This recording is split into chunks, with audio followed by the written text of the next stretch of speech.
हरे कृष्णा वंदे अहम श्रीगुरो श्रीयुतापदकमलं श्रीगुरून् वैष्णवांश्च श्रीरूपं साग्रजातं सहगण रघुनाथान्वितं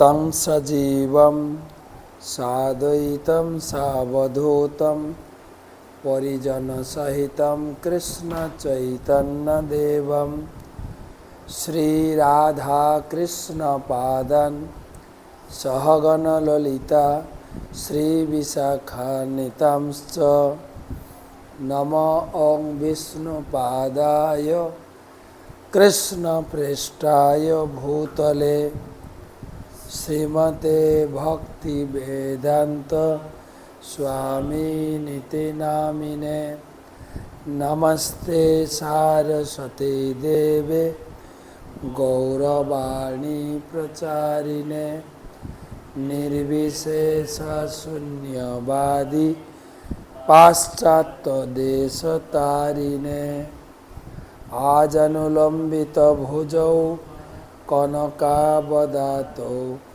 संकीर्तनैकपितरौ कमलायताक्षौ विश्वम्भरौ द्विजवरौ जुगधर्मपालौ वन्दे जगत्प्रियकरौ करुणावतारौ जय श्री कृष्ण चैतन्य प्रभु नित्यानंद श्री अद्वैत गदाधर श्रीवासादि श्री गौर भक्तबिंद हरे कृष्ण कृष्ण कृष्ण हरे हरे हरे राम राम राम हरे हरे।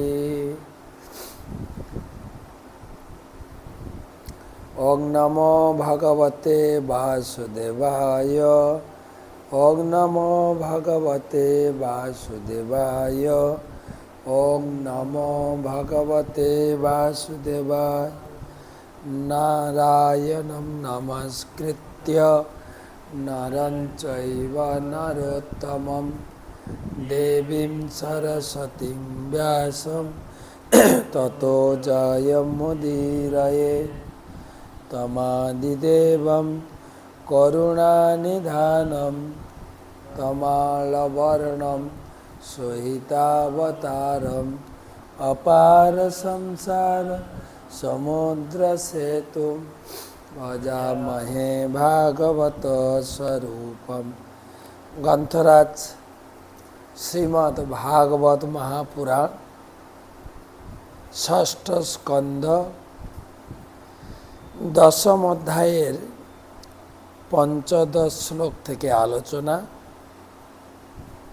देवता एवं वित्रासुरेर युद्ध सेई प्रसंगे आमादेर 1294तम भागवत रसमाधुरी सेमिनार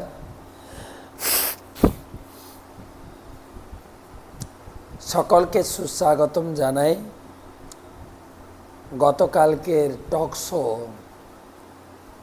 থেকে অনেকেই প্রশ্ন করেছেন যে রাগ নিয়ন্ত্রণ ক্রোধ নিয়ন্ত্রণের কিছু টিপস পেয়েছি। আমরা শাস্ত্র থেকে শাস্ত্রীয় কিছু প্রমাণ তুলে ধরেছি যাতে আমরা ক্রোধ সংযমের অভ্যাস করতে পারি। বাস্তবিক পক্ষে এটা একটা অভ্যাস। আপনি দেখুন বর্তমান এই বিজেপি তৃণমূলের একটা দাঙ্গা চলছে।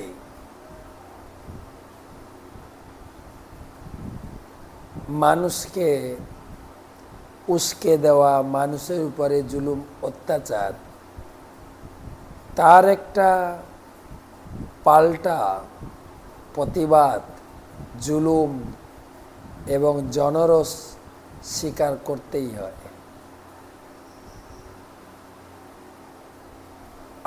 আমি নিজেও অনেকটা ভয়ভীত হয়ে গেছিলাম যে যদি পুনরায় আবার টিএমসি জেতে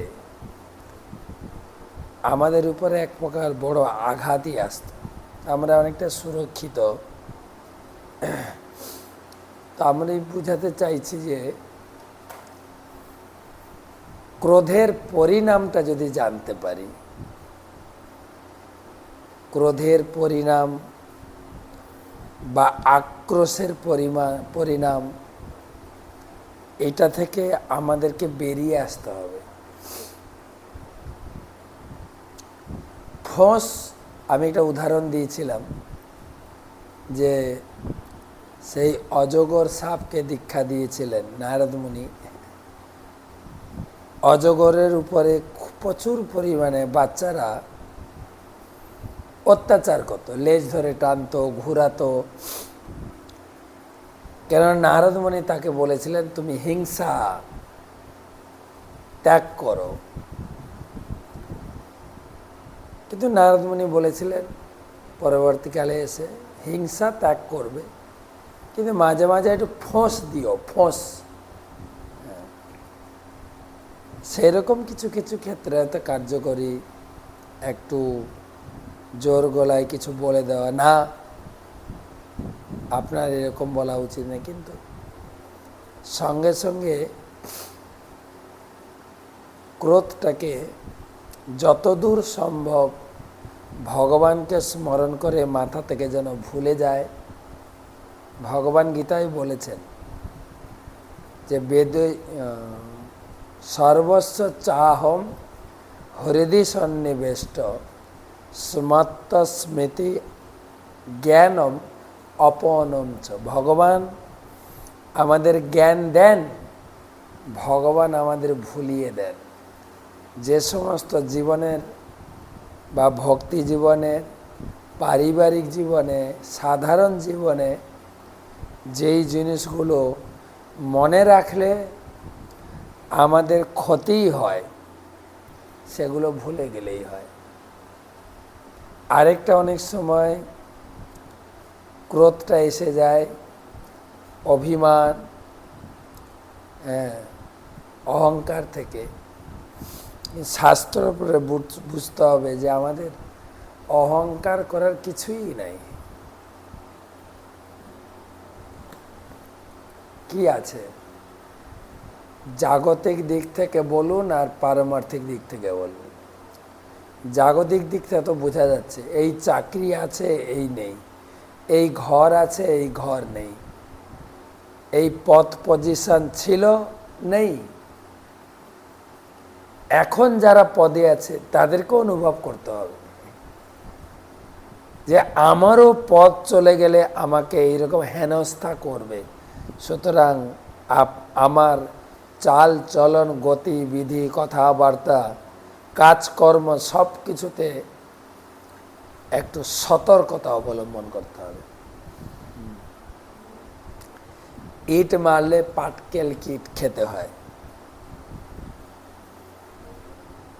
আমার মনে আছে একজন ব্যক্তি তার ক্লাসে বলছিলেন যে ক্রোধটা এত ভয়ঙ্কর, একটা উদাহরণ দিয়ে বুঝালেন। একটা মাতা সদ্য সন্তান জন্ম দিয়েছেন, সন্তানটা মায়ের বুকের দুধ খায়। কোনো একটা পর্যায়ে সে মহিলা প্রচণ্ডভাবে ক্রোধান্বিত হয়ে যায়। স্বাভাবিকভাবে যেরকম সন্তানকে কোলে নিয়ে স্তনপান করিয়েছেন, সন্তানটা হঠাৎ মারা যায়। তার পোস্টমর্টমে জানা গেছে তার শরীর পুরো বিষ হয়ে গেছে। কিসে? তার ক্রোধটা তার শরীরকে পুরো বিষ করে দিয়েছে। ক্রোধটা নিজের স্থিতি বুঝে নিজের অবস্থান বুঝে এবং ভগবানের কাছে প্রার্থনা করতে হবে যাতে আমি এখান থেকে বেরিয়ে আসি। অনেক গুরুত্বপূর্ণ আলোচনা ছিল এবং অনেকেই প্রশ্ন করেছেন। যে আমি একজন প্রশ্ন করেছেন, আমি সেই অবস্থায় আমি মেনে নিলাম বা কিছু বললাম না, কিন্তু একটা প্রতিক্রিয়া কাজ করে, সে প্রতিক্রিয়াকে ভোলার অভ্যাস করেন। প্রতিক্রিয়াটা ভালো না, ভক্তির উন্নতিও না। ক্রোধে হিতাহিত জ্ঞান থাকে না। আমি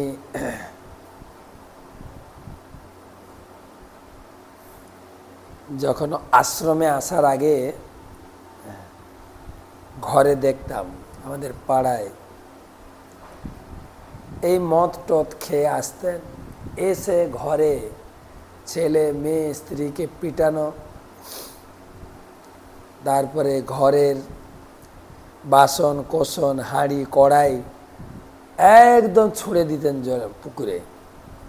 আবার যখন নেশা কেটে যেত আবার জলে ডুবে ডুবে বাসনগুলো কুড়ানোর চেষ্টা করতো, সব পেত না। ক্ষতি। হনুমান ক্রোধ প্রকাশ করে লঙ্কা জ্বালিয়ে দিলেন, সেটা আলাদা ব্যাপার, কিন্তু আমাদের ক্ষেত্রে সহ্য করতে হবে। কিন্তু আজকে আবার আমরা পড়তে যাব সেই ক্রোধের ফলে যুদ্ধ, দেবতা এবং বৃত্রাসুরের মধ্যে যুদ্ধ। তো এই অধ্যায়ে আমরা যা শুনছি যে ভগবানের নির্দেশে দেবতারা দধীচি মুনির কাছে গেলেন, দধীচি মুনির কাছে তার শরীর প্রার্থনা করলেন এবং সেই শরীরের অস্থি দিয়ে দেবরাজ ইন্দ্র তিনি বজ্র বানিয়েছেন এবং সেই বজ্র হাতে নিয়ে দেবতা সহ তিনি ছুটে যাচ্ছেন বৃত্রাসুরকে বধ করার জন্য। সেখান থেকে আমরা পড়ব। তো সর্বপ্রথম গুরুদেবের চরণে প্রণাম জানাই। নমঃ বিষ্ণুপাদায় কৃষ্ণ পৃষ্ঠায় ভূতলে শ্রীমতে জয়পতাকা স্বামী নীতি নামিনে। নমঃ আচার্য পাদায় নিতাই কৃপা প্রদায়িনে গৌরকথা ধামদায় নগর গ্রাম তারিণে।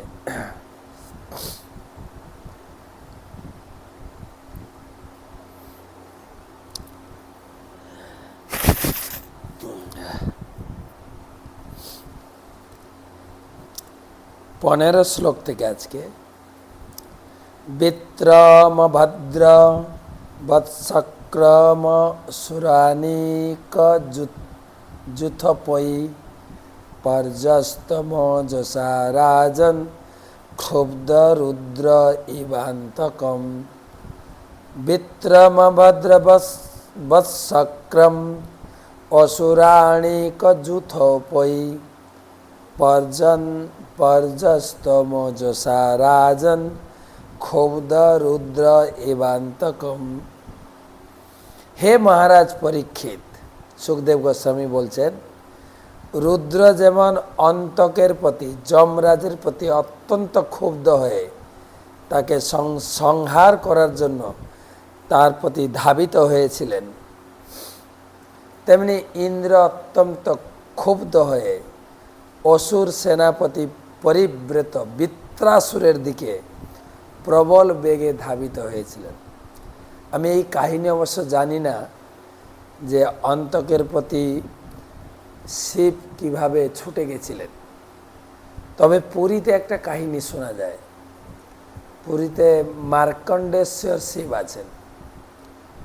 পুরীতে পঞ্চশিব খুব প্রসিদ্ধ। মার্কণ্ডেশ্বর শিব মন্দিরের পশ্চিম উত্তর কোণে পুরী মন্দিরের পশ্চিম দক্ষিণ কোণে রয়েছেন কপালমোচন শিব, মার্কণ্ডেশ্বরের কপালমোচন। তারপরে জম্বেশ্বর 3 নম্বর। 4 নম্বর হচ্ছে নীলকণ্ঠেশ্বর ইন্দ্রদুম্ন সরোবরে। আর 5 নম্বর হচ্ছে লোকনাথ। লোকনাথ ব্রহ্মচারী নয়, লোকনাথ শিব, লৌকিনাথ বা লোকনাথ। এই পঞ্চশিবের মধ্যে মার্কণ্ডেশ্বর শিব, সেখানে কাহিনী শোনা যায় মৃকণ্ড ঋষি আর মরুথমতি, তারা স্বামী স্ত্রী, তাদের কোনো সন্তান ছিল না। তারা ছিলেন শিবের উপাসক। শিবের কাছে একটা সুসন্তান পেতে চাইছিলেন। অনেক ব্রত তপস্যা করে শিবের কাছ থেকে একটা সন্তান প্রার্থনা করলেন। শিব আবির্ভূত হয়ে বললেন, বৎস, সুসন্তান অল্প আয়ু হবে, কুসন্তান দীর্ঘ আয়ু, তুমি কোনটা চাও? বলে, আমি সুসন্তান চাই। তাই মৃকণ্ড ঋষির পুত্র মার্কেন্ডেয় মাত্র 11 বছর আয়ু ছিল। ছোট থেকে তার বাবা মা তাকে ভক্তি শেখায় শিবের প্রতি, শিব পূজা, শিব ধ্যান, শিবের স্তব স্তুতি অভিষেক পূজা, এই নিয়েই থাকত। আর মাত্র 11 বছর আয়ু। জ্ঞান আস্তে আস্তে তো 2-3 বছর লেগে যায়। এবং সে জানতেও পেরেছিল আমার আয়ু কম। যেদিন 11 বছর পূর্ণ হবে, মারা যাবে, তার মা তাকে বললেন, তোর আজকে আয়ু শেষ। সে কি করলো? শিব মন্দিরে ঢুকেছেন আর পূজা করতেই আছেন। পূজা করছেন, আরতি করছেন, পুষ্পাঞ্জলি দিচ্ছেন, এইসব করছেন। তো এখন টাইম শেষ, যমদূত এসে গেছেন, কিন্তু ও তো মন্দিরের ভিতরে শিব পূজায় আছে, ও তো বেরোতে পারছে না। আর যমদূতরা ভিতরে গিয়ে ওকে ধরতেও পারছে না। তাকে ডাকছে, তুমি একটু বাইরে আসো, তুমি একটু বাইরে, অনেক প্রলোভন টলোভন দিয়েছেন, বাইরে আসো। কিন্তু ও তো জানে এরা যমদূত, আমি গেলেই ধরে নিয়ে যাবে, ও যাচ্ছে না। এখন টাইম শেষ, তো নিয়ম। যমদূতরা তো পারলেন না। যমদূতরা যখন রিপোর্ট দিলেন, যমরাজ এসে গেলেন। যমরাজও বলছেন, তুমি বাইরে আসো। যেরকম বাচ্চাদের প্রলোভন দেয় না, তোমাকে চকলেট দেবো, তোমাকে এটা দেবো, এটা দেবো, তুমি একটু বাইরে আসো। ও আসছে না। এদিকে টাইম শেষ, যমের যা ডিউটি, তখন বাইরে থেকে যম পাস পাঠিয়ে ওকে বেঁধেছে। আরও ভয়ে শিবলিঙ্গকে জড়িয়ে ধরেছে আর জোরে জোরে ডাকছেন, বলে না, শিব শিব শিব। শিব তখন সেই লিঙ্গ ফেটে আবির্ভূত হয়ে গেছে আর ত্রিশূল নিয়ে যমপাসকে কেটে তাড়া করেছে যমরাজের প্রতি। তুমি একে নিতে পারবে না, আমি একে সপ্তকল্প আয়ু দিলাম। সপ্তকল্প মানে কত বছর? বিশাল আয়ু। ব্রহ্মার 7 দিন। ব্রহ্মার এক দিনটা কত বড় জানেন?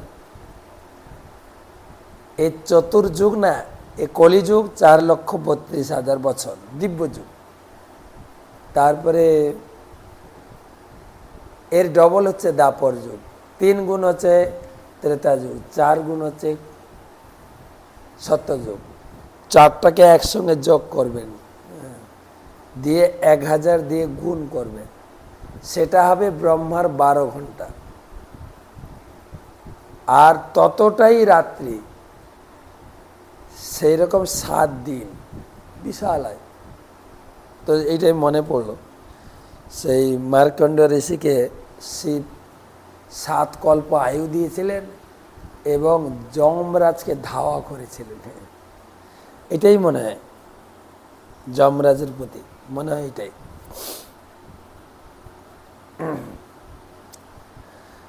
অত আর সেই রকম ইন্দ্র তার বজ্র নিয়ে হাতে জোশ এসে গেছে, ভগবানের নির্দেশে কি বলে, ভগবানের নির্দেশে দধিচি মুনির সেই পবিত্র হাড় দিয়ে বজ্র বানানো হয়েছে। একদম এই বজ্র কখনো বিফল যাবে না। সেই উৎসাহ উদ্দীপনা রেগে দেবতাদের সহ ঝাঁপিয়ে পড়েছেন বৃত্রাসুরের প্রতি। তত সুরাণাম অসুরই রণ পরম দারুণ ত্রেতামুখে নর্মদায়ম অভবৎ প্রথমে যুগে। তত সুরাণাম অসুরই রণ, তত সুরাণাম অসুরই রণ পরম দারুণ ত্রেতামুখে নর্মদায়ম অভবৎ প্রথম যুগে। তারপর সত্যযুগের অবসানে ত্রেতা যুগের প্রারম্ভে নর্মদা নদীর তীরে দেবতাদের সঙ্গে অসুরের ভয়ঙ্কর যুদ্ধ হয়েছিল। কবে যুদ্ধ হয়েছিল দিনক্ষণ সুখদেব গোস্বামী বলে দিলেন। তবে প্রভুপাদ লিখেছেন এই নর্মদা নদীর তীরে যুদ্ধ হয়েছিল, মানে এই আমাদের ভারতে যে নর্মদা নদী আছে এই তীরে নয়, এই যুদ্ধ হয়েছিল স্বর্গলোকে। আমাদের এই নর্মদার নাম আছে, কিন্তু গঙ্গা, যমুনা, সরস্বতী, নর্মদা, সিন্ধু, কাবেরী সব নাম আছে না। নর্মদা, গঙ্গা আছে, যমুনা আছে, তারপরে নর্মদাও আমি গেছি। নর্মদার উৎসস্থল অমরকণ্টক, মধ্যপ্রদেশে। খুব সুন্দর নদী। ওখান থেকে উৎপন্ন হয়ে মধ্যপ্রদেশের ভিতরে গুজরাটে গিয়ে সমুদ্রে মিশেছে। প্রায় নদীটা 13,000 কিলোমিটার মতো একে মেকে এদিক সেদিক করে গেছে। তো 13,000 না 1300, ওটা দেখতে হবে, আমার মনে পড়ছে না, অনেকদিন আগে গিয়েছিলাম। তো অমরকণ্টক, যেটা হচ্ছে নর্মদা নদীর উৎসস্থল, অম্বকেশ্বর শিব মন্দির আছে, খুব সুন্দর জায়গা মধ্যপ্রদেশ। তো সেই নর্মদা নয়, যে নর্মদা স্বর্গে আছেন, স্বর্গ থেকে সব প্রবাহিত হচ্ছে এই জগতে। গঙ্গা যেরকম গঙ্গোত্রী থেকে, স্বর্গ থেকে গঙ্গোত্রীতে এই ভূমিতে লেগেছে, যমুনা যমুনোত্রী, সেরকম নর্মদা হচ্ছে অমরকণ্টক, সেটা হচ্ছে উৎসস্থল তার। তো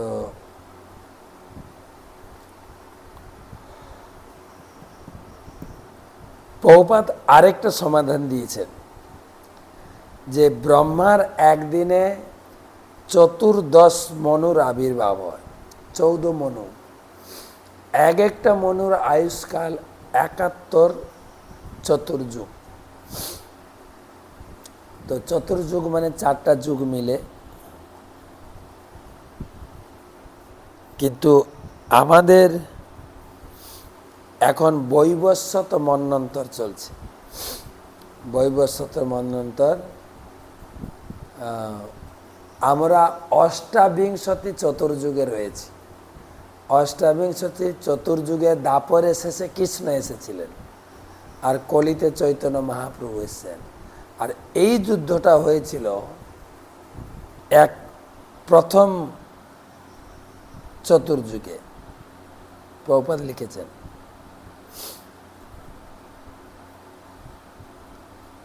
প্রথম চতুর্যুগের শুরুতে সত্যযুগ চলে যাচ্ছে, ত্রেতা যুগ ঢুকছে, ওই সময় যুদ্ধ হয়েছে। রুদ্রই বসুভি রাদিত্যই অশ্বিভ্য পিতৃবর্ণিভি মরুদ্ভি ঋজুভি সাধ্যই বিশ্বে দেবৈর মরুৎপতিম দৃष्ट्वा বজ্রধরম শক্রম রচমানম সয়াশ্রিয়া নামিচ্ছন্ন সুরা রাজন মৃধে বিত্র পুরসরা।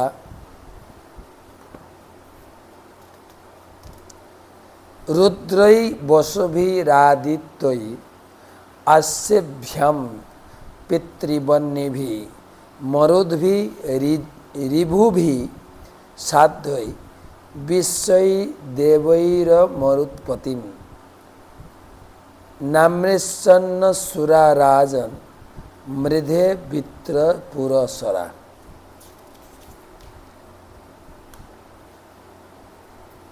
হে রাজন, বৃত্রাসুরের নেতৃত্বে সমস্ত অসুরেরা যুদ্ধক্ষেত্রে এসে রুদ্রগণ, বসুগণ, আদিত্যগণ, অশ্বিনী কুমারদ্বয়, পিতৃগণ, বহ্নিগণ, মরুদ্গণ, ঋভুগণ, সাধ্যগণ, বিশ্বদেবগণ পরিবৃত বজ্রধর ইন্দ্রকে রেখে তার তেজ সহ্য করতে পারল না।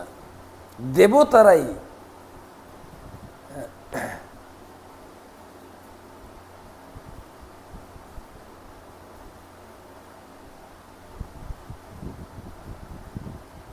তাদের মানে ইন্দ্রের এত তেজ, তারাও দেখে হতবাক হয়ে গেছে। ইন্দ্র এত শক্তি পেল কোত্থেকে? আর কে? এরা যখন দেবতারা পরিবৃত হয়ে ইন্দ্র সহ অসুরদের আক্রমণ করেছেন, তখন অসুররা কি করল? অসুরদের একটা বড় লিস্ট। নমুচি সম্বরহ নর্বা দেমূর্ধা ঋষভসুর হয়গ্রীপ শঙ্কুশিরা বিপ্রচিত্তিরয়ো মুখ পুলমা বিষপর্বাচ প্রহেতি হেতিরুৎকল দৈতে আদানবা যক্ষা রক্ষাংসি চ সহস্রশ সুমালি মালি প্রমুখা কার্তস্বর পরিচ্ছদা প্রতিষিদ্ধেন্দ্র সেনাগ্র মৃত্যুরোপি দুরাসদম অভ্যর্দয়ন্ন সংভ্রান্তা সিংহ নাদেন দুর্মদা গদাভি পরিঘৈর্বাণৈ প্রাসমুদ্গর তোমরৈ। নমুচি সম্বর অনর্বা দীর্মূর্ধা ঋষভসুরা হয়গ্রীপ শঙ্কুশিরা বিপ্রচিত্তি রয়মুখা পুলমা বিষপর্বা চ প্রহেতি হেতিরুৎকল দৈতেয়া দানবা যক্ষা রক্ষাংসি চ সহস্রশ সুমালি মালি প্রমুখা কার্তস্বর পরিচ্ছদা প্রতিষিদ্ধেন্দ্র সেনাগ্রম মিত্তরোপি দুরাসদম অভ্যদয়ন্ন সংভ্রান্তা সিংহনাদেন দুর্মদা গদাভি পরিঘৈর্বাণৈ গ্রাসমুদ্গর তোমরৈ। দেবতাদের কথা শুনলেন, এবারে অসুরদের টিমে শুনুন।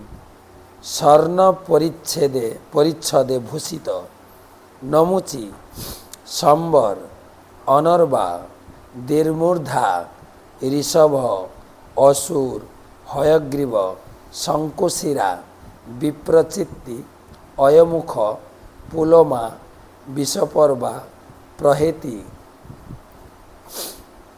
হেতি উৎকল এবং অন্যান্য স্বর্ণময় পরিচ্ছেদে বিভূষিত হাজার হাজার দৈত্য, দানব, যক্ষ, রাক্ষস এবং সুমালি, মালি প্রমুখ দুর্দান্ত অসুরেরা সিংহের মতো গর্জন করতে করতে গদা, পরিঘ, বাণ, প্রাস, মুদ্গর, তোমর প্রভৃতি অস্ত্রের দ্বারা দেবতাদের নিপীড়িত করতে লাগলো। ওরাও ছাড়ছে না।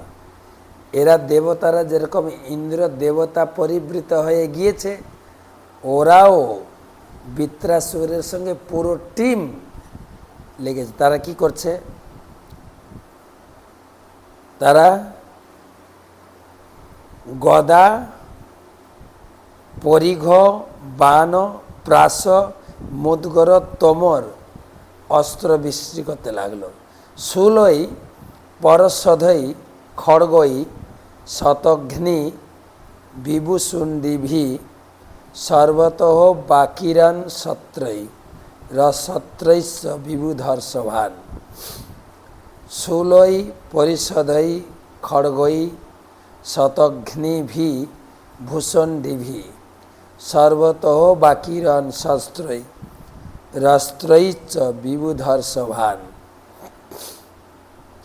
শূল, কুঠার, খড়গ, শতঘ্নি, ভূষণ্ডী প্রভৃতি অস্ত্রশস্ত্রের দ্বারা অসুরেরা বিভিন্ন দেবতাদের আক্রমণ করেছিল এবং দেবতাদের মধ্যে যারা শ্রেষ্ঠ তাদের বিক্ষিপ্ত করে দিয়েছিল।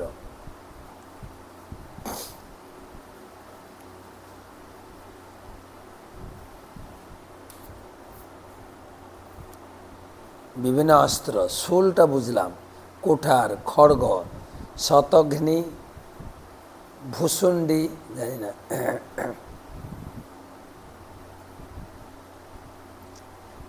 মানে দেবতাদের মধ্যে যারা হেড তাদেরকে আক্রমণ করেছে। ন পেশ দিশন্ত সংচ্ছন্যা সরজালই সমন্তত পুঙ্খানুপুঙ্খ পতিতৈ জ্যোতিম শিশিব নবঘনৈ।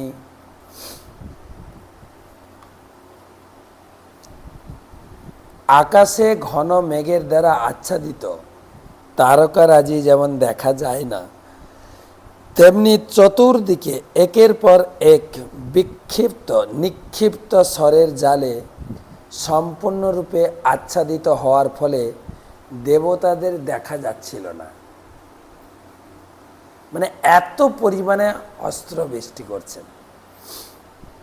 আকাশে ঘন মেঘের দ্বারা আচ্ছাদিত তারকারাশি যেরকম দেখা যায় না, তেমনি চতুর্দিকে একের পর এক স্বরের জালে সম্পূর্ণরূপে আচ্ছাদিত হওয়ার ফলে দেবতাদের দেখা যায়। এই উদাহরণগুলো খুব সুন্দর, কিন্তু মেঘ তারকাকে আচ্ছাদিত করতে পারে না।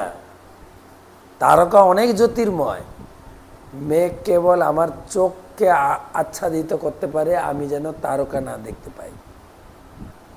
কখনো কখনো মেঘ সূর্যকে ঢাকা দেয়, চন্দ্রকে ঢাকা দেয়। সূর্য চন্দ্রকে মেঘ কি করে ঢাকা দেবে? মেঘ থেকেই, সূর্য থেকেই মেঘের জন্ম। মেঘ কি করে সূর্যকে ঢাকা দেবে? না, মেঘ কেবল আমার চোখকে আড়াল করতে পারে, সূর্যকে আমি যেন না দেখতে পাই।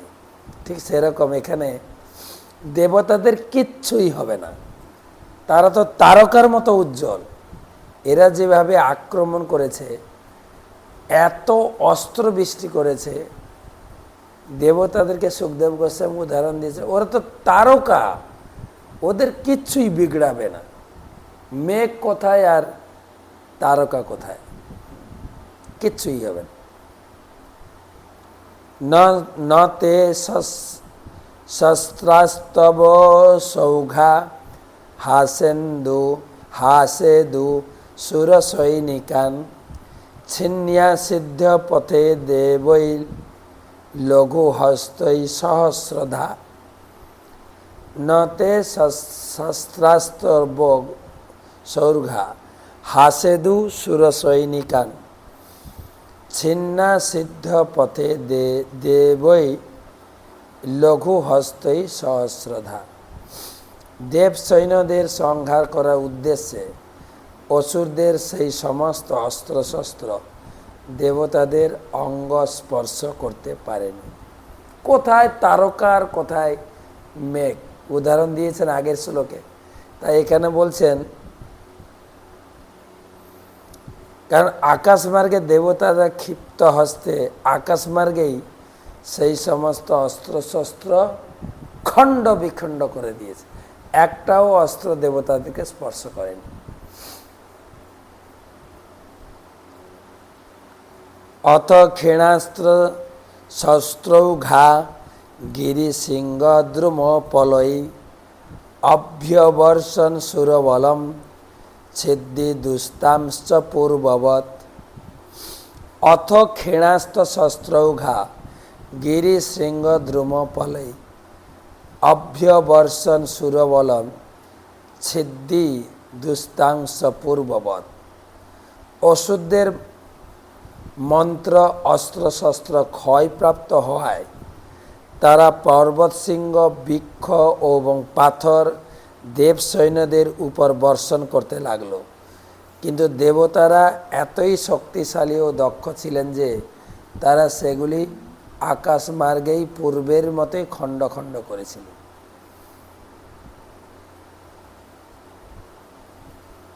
অসুরদের মন্ত্র অস্ত্রশস্ত্র ক্ষয়প্রাপ্ত হওয়ায়, যখন অস্ত্রশস্ত্র দেবতারা নিস্তেজ করে দিলেন, কিন্তু তারা তখন বৃক্ষ পাথর ফেলতে শুরু করলেন। কিন্তু দেবতারাও সেইগুলোকে সব শেষ করে দিলেন। তান খতান ষষ্ঠী মতো নিঃসাম্য শস্ত্রাস্ত্র পুগৈ রথবিত্র নাথা দ্রুমৈ দৃষদ্ভি বিবিধাত্রি সিংহৈ রবি খতাংস্তত্র সুরীন্দ্র সৈনিকান। বৃত্রাসুরের অসুর সৈন্যরা যখন দেখল যে তাদের অস্ত্রশস্ত্রের প্রহার এবং বৃক্ষ পর্বত সিংহ পাথর বর্ষণের ফলেও ইন্দ্রের সৈন্যরা অক্ষত রয়েছেন এবং সম্পূর্ণ সুস্থ রয়েছেন, তখন তারা অত্যন্ত ভীত হয়েছিল যে এত কিছু করেও দেবতাদের কিচ্ছুই করা যাচ্ছে না। তখন তারা ভয় খেয়ে গেছে যে আমাদের সব বিদ্যা বুদ্ধি শেষ, অস্ত্র শস্ত্র পাথর গাছপালা উপড়ে সব দিয়ে চেষ্টা করছে দেবতাদেরকে হত্যা করার জন্য। হ্যাঁ, কিন্তু তারা তো ভগবানের দ্বারা সুরক্ষিত। ভগবান দেবতাদের পক্ষে আছেন না, ভগবান তো সবসময় দেবতাদের পক্ষে। আমাদের সুত গোস্বামীও প্রমাণ করেছেন, ইন্দ্রাড়ি ব্যাকুলম লোকং মৃঢ়য়ন্তি যুগে যুগে। ইন্দ্রের শত্রু দমন করার জন্য, ইন্দ্রকে সুরক্ষা করার জন্য ভগবান যুগে যুগে অবতীর্ণ হন। আর একটা শ্লোক পড়ি।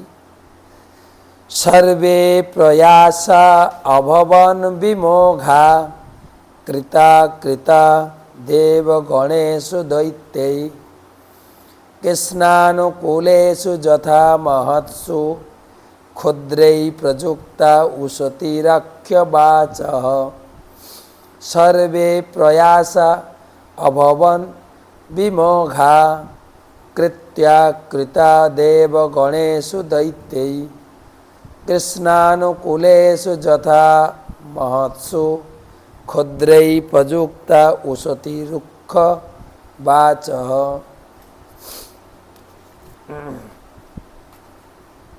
নিজ ব্যক্তি যেমন মহৎ ব্যক্তির প্রতি ক্রোধ উৎপাদক ক্রোধোদ্দীপক কোনো রুক্ষ বাক্য প্রয়োগ করলেও মহৎ ব্যক্তিকে বিচলিত করতে পারে না, তেমনি শ্রীকৃষ্ণের দ্বারা সুরক্ষিত দেবতাদের বিরুদ্ধে অসুরের সমস্ত প্রয়াস বিফলে গেছে। সমস্ত প্রয়াস।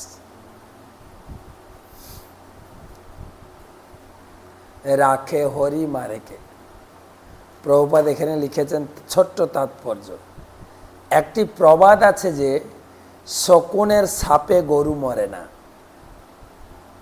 কৃষ্ণ ভক্তদের বিরুদ্ধে আসুরিক ব্যক্তিদের অভিযোগ কখনো কার্যকরী হয় না।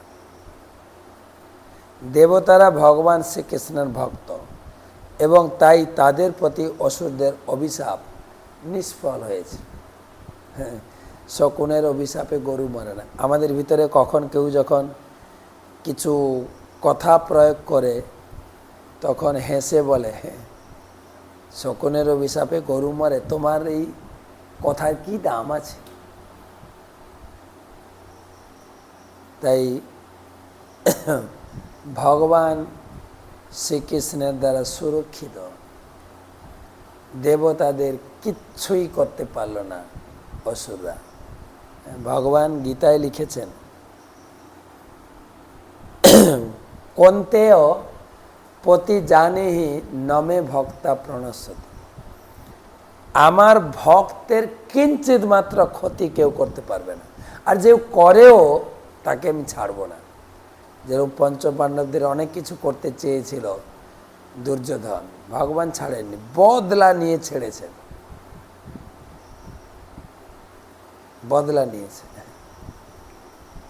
সুতরাং আমাদের, আমি আবার বলি যেটাতে শুরু করেছিলাম ক্লাস, ক্রোধ, অভিমান, এগুলো আমাদের সংযম করতে হবে। ক্রোধের ফলে পদের গর্বে, অভিমানের গর্বে অনেক কিছু করে ফেলতে পারি, তার প্রতিক্রিয়া আমাকে ভোগ করতে হবে। তো আজকে এই পর্যন্ত রাখি, কালকে আবার আমরা এই অধ্যায়ে বাকি শ্লোকগুলো কালকে পড়ে নেব। প্রভুপাদ এই শ্লোকগুলোর বেশি বড় তাৎপর্য দেয়নি। যুদ্ধ তো যুদ্ধ, জাস্ট কে কার সঙ্গে যুদ্ধ করলো এগুলো শুনলেই হবে। শুভরাত্রি।